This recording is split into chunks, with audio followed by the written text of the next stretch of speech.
Hello everyone, this is Dan Gaming and we have another video about Infinite Warfare today, everyone's favorite game. So if you see on the screen here, we are on Steam charts. So this is, if you don't know, a website that shows you the number of sales going on Steam currently, how many people are playing them right now, how many people have bought them, and the peak is all the information about people and Steam. So today we're going to look at Infinite Warfare and we're going to put it in perspective against a couple other games. So let's just start off with how Infinite Warfare is looking, if I could spell correctly. Okay, so we can see here that Infinite Warfare is rocking at a cool peak of 3012. So that's the whole time peak. This is I'm recording this on a Sunday after launch. This is 2 days after launch.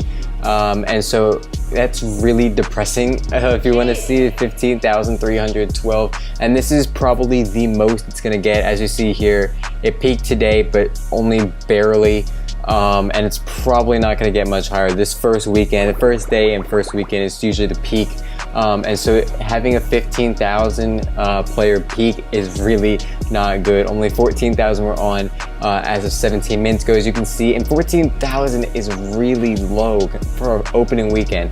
So there is one other thing we should probably talk about, in that Call of Duty did something really stupid this year, and they made it so that Infinite Warfare is on both the Windows Store and Steam, but if you get it, whichever one you get it on, you can only play with people on that version of the game. So you get it on Steam, you can only play with other Steam players.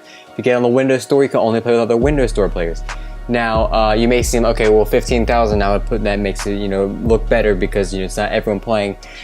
Yes, technically this is not everyone playing, but at the same time, when you think of PC sales, do you really think of the Windows Store or do you think of Steam? I'm gonna guess you think of Steam. So I'm gonna guess that most people bought it on Steam if they are looking for, to buy a game. So obviously it's not gonna be everyone, but this is gonna be probably the overwhelming majority.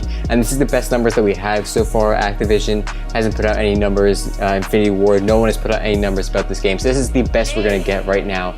So that's, okay, that's whatever. Let's look up at another game. So Black Ops 3, we'll look at this. This was last year's game. Okay, so looking at Black Ops 3, we can see they peaked out at 63,681. And so honestly, if you look at that, that was way back at the start of it. So this doesn't go all the way back in this view, but they peaked out on the opening day at 63,681 players.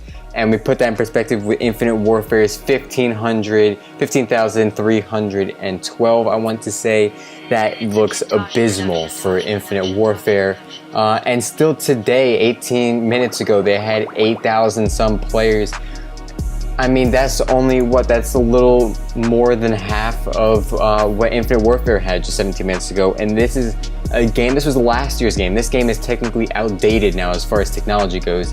So that's not good, but it's okay, it's whatever. If Black Ops 3 is still pretty recent, let's put that in perspective with another game, right? So let's look at, let's go with Black Ops 2. So let's put that in perspective with Black Ops 2. Black Ops 2 came out in 2012, and their all-time peak was 70,819. Probably, I'm gonna guess, around launch, as we can probably see here. They peaked out at about launch time. A few months after, but still nonetheless, I'm trying to get across the point that they peak out at launch weekend. So the 15,000 that we saw on Infinite Warfare is the best it's going to get. As you can see, it all falls off after a while, but it's the best they are going to get, and 15,000 is incredibly low for a game this hyped up, this big, a franchise as big as the Call of Duty franchise. Black Ops 2, it's 4 years old and they still had 3,000, almost 4,000 people on. That's a pretty big number in regards to how many people playing Infinite Warfare. This is still like a fourth or a fifth or a third, I can't remember what the number was, but this is a bunch of people playing in regards to Infinite Warfare. Hell, let's look up Ghosts. Okay, so we can even see here that Call of Duty Ghosts had more people playing. So obviously not as many people playing as recently, only about 700 people playing. Not a whole lot, nor should they be playing in my opinion, but that's whatever. But still 36, almost 37,000 people bought this. If we go back to the all-time look, you can see that peaked out at launch weekend.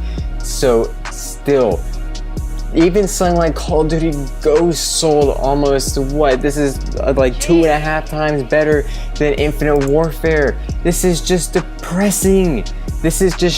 All I can say is that this just goes to show you how bad Infinite Warfare and how bad the Call of Duty series in general is getting. As you can see here, Advanced Warfare even had 35,000 people playing. Not as many people, again, playing as recently, but still 35,000 people bought Advanced Warfare. And this was, you know, this is just sad. It's honestly just sad for Infinite Warfare. It's just sad for the Call of Duty just whole franchise. It's just depressing. So I'm just not really a main point to this video other than to show you how bad Infinite Warfare is doing and just kind of just show you how much this series needs something like a whole new thing to just push it along. Maybe it needs to take a break. I don't know. Let me know in the comments though what you think should happen with Call of Duty.